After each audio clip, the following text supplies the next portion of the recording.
நேயர்கள் எல்லாருக்கும் வணக்கம். நம்மளோட சேனலில் ஆகஸ்ட் மாத ராசி பலன் கேட்கறதுக்காக வந்த உங்கள் எல்லாருக்குமே இந்த ஆகஸ்ட் மாதம் ரொம்ப சிறப்பாக இருக்கணும்னு நான் வணங்குற அந்த சிவபெருமானையும் எல்லா சித்தர் பெருமகன்களையும் வணங்கிக்கிட்டு இந்த ஆகஸ்ட் மாதத்துக்கு உண்டான ராசி பலன் அப்படிங்கிறத நம்ம பார்த்துருவோம்.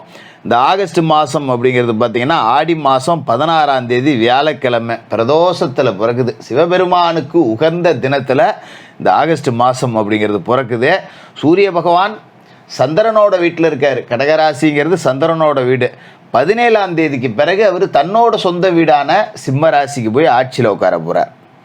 அதோட செவ்வாய் ரிஷபராசியில் குரு பகவானோட சேர்ந்துக்கிட்டு குருமங்கல யோகத்தை கொடுக்குறார். அசுர குருவோட வீட்டில் தேவகுரு இருக்கார், கூடவே செவ்வாய் சேர்ந்துருக்காரு. புத்தி காரகன், நம்மளோட சிந்தனைக்கெல்லாம் அதிபதியாக இருக்கக்கூடிய புதன் இந்த மாத தொடக்கத்தில் பலமிழந்து வக்கரம் அடைஞ்சு கடகராசியில் இருக்கார். 13ஆம் தேதிக்கு மேலே ஒரு வக்கர நிவர்த்தி ஆயிடுறாரு, பலம் அடைஞ்சிடுறாரு. அதே மாதிரி அசுரகுருன்னு சொல்லப்படுற சுக்கிர பகவான் சூரிய பகவானோட வீடான சிம்மத்தில் இருந்துக்கிட்டு 26ஆம் தேதி கன்னிராசிக்கு போய் கேதுவோடு சேர போகிறாரு. குரு பகவான் ரிஷபராசியில் உட்காந்துருக்கார். சனி பகவான் தன்னோட சொந்த வீட்டில் நீதிகாரகன் கும்பராசியில் ஆட்சியாகவும் வக்கரமாகவும் பலமிழந்து போய் இருக்கார். ராகு குருவோட வீட்டில் மீனத்தில் உட்காந்துருக்காரு. கேது புதனோட வீட்டில் கன்னிராசியில் உட்காந்துருக்கார். இதுதான் இந்த நவ கிரகங்களோட அமைப்பு, ராசி மாற்றம் அப்படிங்கிறது. இதை நாம் சரியாக கணிச்சா மட்டும்தான் இந்த மாதத்துக்கு உண்டான பலனை துல்லியமாக சொல்ல முடியும். சரி, உங்களோட ராசிக்கு இந்த ஆகஸ்ட் மாதம் என்ன பலன் கிடைக்க போகுது? மீனராசி நேயர்களே, உங்களுக்கு இந்த ஆகஸ்ட் மாதம் எப்படி இருக்குது அப்படின்னு பார்த்தோன்னா, மீனராசியை பொறுத்த வரைக்கும் ராசிக்குள்ளேயே ராகு, களத்திரஸ்தானத்தில் கேது, 12வது வீடு விரயஸ்தானத்தில் சனி பகவான், ஏழரை சனி உங்களுக்கு தொடங்கி நடந்துக்கிட்டு இருக்குது. அதாவது ஏழரை சனியில் மொதல் பாகம் விரய சனி அப்படிங்கிறது நடந்துகிட்டு இருக்குது. இப்போ சனி வக்கரம் அடைஞ்சிருக்காரு. அதோட குரு பகவான் ராசிக்கு 3வது வீட்டில் இருக்கார், ராசிக்கு அதிபதி. இதுதான் வருட கிரகங்களோட அமைப்பு. இது உங்களுக்கே தெரியும், நீங்கள் எந்த ஜோசியத்தில் போனாலே இதை சொல்லுவாங்க. நான் ஒன்றும் பெருசாக கண்டுபிடிச்சி சொல்லிடல. இந்த அமைப்பு அப்படிங்கிறது பார்த்திங்கன்னா பெருசாக நல்லது கொடுக்குறதா அப்படின்னு பார்த்தா இல்லை அப்படின்னு தான் சொல்லணும். சரி, அதை தாண்டி இந்த ஆகஸ்ட் மாதத்தில் ஏதாவது நல்லது கிடைக்குமா ஜோசியரை? வருஷ கிரகங்கள் தான் ஒன்றும் சரியில்லைங்கிறதா எங்களுக்கு தெரியுமே அப்படின்னு நீங்கள் கேட்கலாம். இந்த கேட்கறதுக்கு முன்னாடியே பார்த்திங்கன்னா இந்த ராசிக்குள்ளே இருக்கிற ராகுவும் களத்திரத்தில் இருக்கிற கேதுவும் பார்த்திங்கன்னா குடும்பத்தில் கொஞ்சம் பிரச்சனையை கொடுத்துக்கிட்டு இருந்திருப்பாங்க. ஆனால் இப்போ அது மொள்ள கொஞ்சம் அடங்கும். இந்த பிரிஞ்சு போன கணவன் மனையெல்லாம் கூட ஒன்று சேரக்கூடிய அமைப்பு, இந்த காதல் உறவில் காதலன் காதலியை பிரிஞ்சு போகிறது, இந்த இப்போ என்னமோ சொல்கிறாங்களே இதுன்னா பிரேக்கப் ஆகி போகிறது, இதெல்லாம் கொஞ்சம் அப்படியே மாறும். பிரிஞ்சு போனவங்க ஒன்று சேரக்கூடிய அமைப்பு. அதுக்கு காரணம் என்னென்னா, இப்போ குரு மங்கள யோகம் அடைஞ்சிருக்கார். ராசிக்கு 3வது வீட்டில் மங்கள யோகம் அடைஞ்சிருக்கார். அதாவது குரு பகவான் மங்களம் அடைகிறப்ப என்ன பண்ணுவார் அப்படின்னா, அவரோட பார்வைக்குன்னு ஒரு பலன் இருக்கும் பார்த்தீங்களா, அது அதி தீவிரமாக போகும். குருவோட பார்வை சாதாரணமாக ஒருத்தருக்கு 10 ரூபா கொடுக்குது அப்படின்னா, இந்த மங்கள யோகம் அடைஞ்சிருக்கிறப்ப 20 கொடுக்கும். ரெட்டிப்பு லாபம் அப்படிங்கிறத கொடுக்கக்கூடிய இடம். அந்த வகையில் களத்திரத்தில் இருக்கிற கேதுவை குரு பார்த்து புனிதப்படுத்திடுறார். இந்த களத்திரங்கிறது தான் மனைவி, தொழில் கூட்டாளிகள், நண்பர்கள், இதை குறிக்கக்கூடிய இடம். அங்கே போய் கேது உக்காந்துக்கிட்டு தொந்தரவு கொடுத்துக்கிட்டே இருந்திருப்பார். கணவன் மனைவி உள்ள பிரச்சனை, கூட்டு தொழில் செஞ்சால் கூட்டாளிகளோட பிரச்சனை, நண்பர்கள் ஒருத்தருக்கு ஒருத்தர் பகையாகி போகிறது, ஒருத்தரை பற்றி இன்னொருத்தர் கோல் மூட்டிக்கிறது, ஆஃபீஸில் கூட வேலை செய்கிறவனே மேல்மட்ட அதிகாரிகள்கிட்ட நம்மளை பற்றி போட்டு கொடுக்கறது, நம்ம இடத்த எப்படியாவது காலி பண்ணி விடணும்னு நினைக்கிறது, வேலை பார்க்குறதுக்கே ஒரு விருப்பம் இல்லாமல் ஆஃபீஸுக்கு போகிற மாதிரி ஒரு சூழலை உண்டாக்குறது, இதை எல்லாத்தையும் கேது செஞ்சுக்கிட்டு இருந்தார். ராசிக்குள்ளேயே இருக்கிற ராகுவும் அதை தான் செஞ்சுக்கிட்டு இருந்தார்.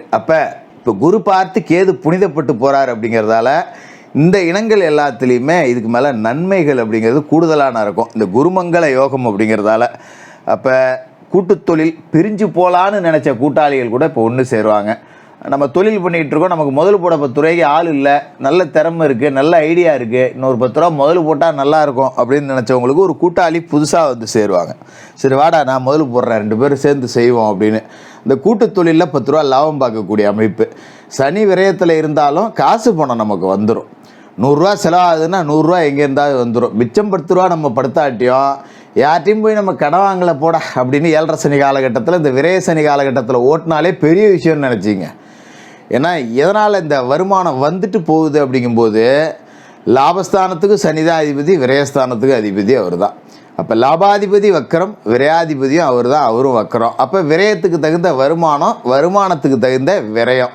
10 ரூபா வராது, வந்தால் செலவாகி போகும்.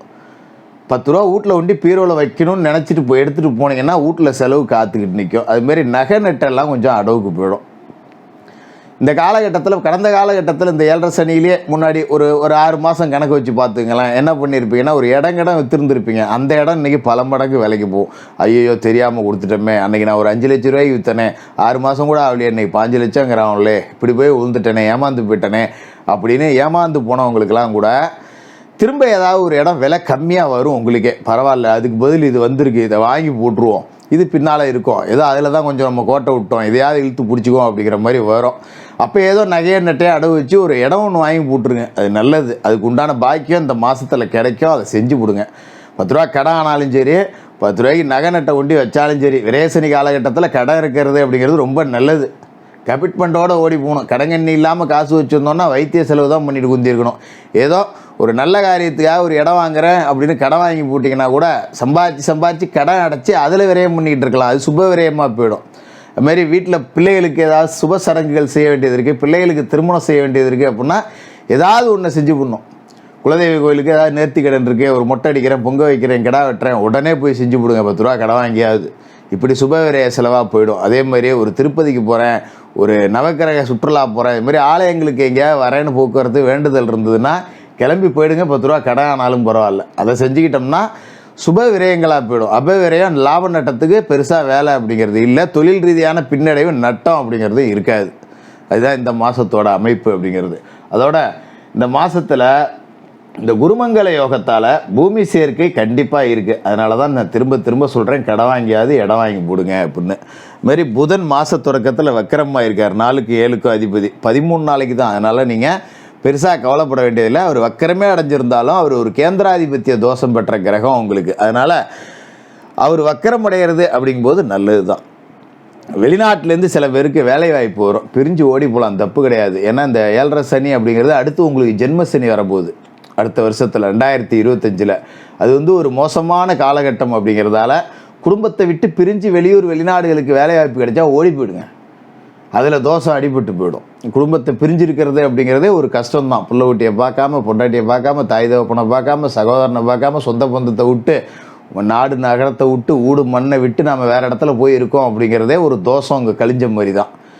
வாய்ப்பு கிடைச்சா ஓடி போயிடுங்க. நல்ல வேலையா அப்படிங்கிறத கொஞ்சம் விசாரணை செஞ்சுக்கிட்டு கிளம்பி போயிட்டு வேலை பார்க்குறது அப்படிங்கிறது நல்லது. அது வரும். அந்த வாய்ப்பை விடாமல் பிடிச்சி வச்சுக்கிங்க. அதேமாரி 13ஆம் தேதிக்கு மேலே புதன் வக்கர நிவர்த்தி அடைஞ்சு பலம் அடைஞ்சிடுறார். அதுவும் நல்லது தான். 4க்கும் 7க்கும் அதிபதி பலமடைகிறார். அப்படிங்கும்போது தாயாரோட உடல் ஆரோக்கியத்தில் இருந்த பிரச்சனை சரியாகும். அதுமாரி சுகஸ்தானம் வலுவடையுது. உங்களோட ராசியில் பொறுத்த வரைக்கும் உங்களுக்கே இப்போ உடம்பு சரியில்லாமல் இருந்ததுன்னா சரியாயிடும். ஏன்னா சனி வக்கரத்தில் இருக்கார் இல்லையா, அதனால இப்போ தாராளமாக நீங்கள் உங்கள் உடல் ஆரோக்கிய பிரச்சனை அப்படிங்கிறதுலேருந்து மீண்டு வந்துடலாம். சனி வக்கரத்தில் இருந்துக்கிட்டு உடலில் பிரச்சனையை கொடுப்பாரு. இந்த புதன் வக்கர நிவர்த்தி அடைகிறதால அதை சரி பண்ணிடுவார். ஒரு 500,000 உடம்பு சரியாகி போச்சு, நல்லா இருக்கேன் அப்படிங்கிற மாதிரி குணமடைஞ்சிருவீங்க. அதுமாரி சிம்மராசிக்கு சுக்கிரன் இருக்கார். மாதத்தில் 26 தேதி வரைக்கும் அங்கே தான் இருக்கார். 3க்கும் 8க்கும் அதிபதியான சுக்கிரன் 6வது வீட்டில் இருக்கார். 8க்கு அதிபதி 6க்கு வராரு அப்படின்னா கெட்டவன் கெட்டிடில் கிட்டிடு ராஜயோகம்னு சொல்லுவோம். கடன் பாக்கிகள் சேர்ந்துடும். யார்ட்டையோ ஒருத்தன்ட்ட பணத்தை கொடுத்துட்டு பாடுபடுறேன், அர்ஜென்ட் அல்லைக்கு கேட்டான், ஒரு நெருங்கின நண்பன், சரி பாவமாக இருக்கே அப்படின்னு சொல்லிட்டு ஒரு கடனை வாங்கி தான் கொடுத்தேன், நகை நட்டை வச்சுட்டு கொடுத்தேன், திரும்ப அவன்கிட்ட வாங்கவே முடியல, நான் என்ன பண்ணுறது, வீட்டில் இதாலேயே சண்டை வருதே அப்படின்னு சொல்லிட்டு இந்த ஊருக்கு புழுக்க வேலை செய்ய போகிறது, ஊருக்கு கடன் வாங்கி ஒப்படைச்சிட்டு நம்ம கை கட்டி போயில் சொல்கிறது, நம்ம 10 ரூபா செலவு கூட பண்ணி பார்த்துருக்க மாட்டோம், எவனோ திங்கிறதுக்கு நான் கடை அடைச்சேங்கிற கதையாக இருக்கும். அதால் தான் வீட்டில் சண்டை வரும். அந்த மாதிரியான பணம்லாம் இப்போ மொல்ல வசூலாகிடும். கவலைப்பட வேண்டியதில்லை. மற்றபடி இந்த மாதம் தொழில் ரீதியாகவோ வேலைவாய்ப்பு ரீதியாகவோ நிறைய வாய்ப்புகளை கொடுக்கும். அதை பயன்படுத்திக்கோங்க. தினமும் குளித்து முழுவிட்டு உங்களோட ராசி அதிபதி குரு பகவானை மனசார வணங்குங்க. செவ்வாய்க்கிழமை ராகுகால நேரத்தில் துர்க்கை அம்மனுக்கு எலுமிச்சை பழத்தால் விளக்கு போடணும். அதேமாரி வியாழக்கிழமையில் குரு பகவானுக்கு நெய் விளக்கு, சனிக்கிழமையில் சனி பகவானுக்கு எள்ளு விளக்கு, இதை எல்லாமே செய்யுங்க. அதே மாதிரி சனிக்கிழமையில் ஒவ்வொரு சனிக்கிழமையிலையும் முடியாதவங்க மாதத்துக்கு ஒரு நாளாவது சனிக்கிழமையில் நல்லெண்ணெய் தேய்ச்சி தலை முழுவணும். எண்ணெய் முழுக்கு கண்டிப்பாக செய்யணும். மாதத்தில் ஒரு சனிக்கிழமையாவது செய்யுங்க. சனிக்கிழமை தோறும் கருப்பு நிற வஸ்திரங்களை அணியுங்க. சட்டையாக இருக்கலாம், பேண்ட்டாக இருக்கலாம், வேட்டியாக இருக்கலாம். அட்லீஸ்ட் ஒரு கைக்குட்டையாவது கர்ச்சிப்பாவது கருப்பு கலரில் இப்போ எப்போவுமே உடன் வச்சுக்கிங்க. கருப்பு நிற துணி அப்படிங்கிறது ஒன்று உங்கள் கூடயே இருக்கணும். அப்படி செஞ்சுட்டு சனிக்கிழமையில் அந்த கருப்பு நிற உடையோடு போய் ஒரு 9 ஏழைகளுக்கு ஏதோ ஒரு சனிக்கிழமையில் அன்னதானம் பண்ணுங்கள். ரொம்ப அற்புதமான ஒரு மாதமாக இந்த ஆகஸ்ட் மாதம் இருக்கும். மீனராசிக்காரர்களுக்கு வாழ்த்துக்கள்.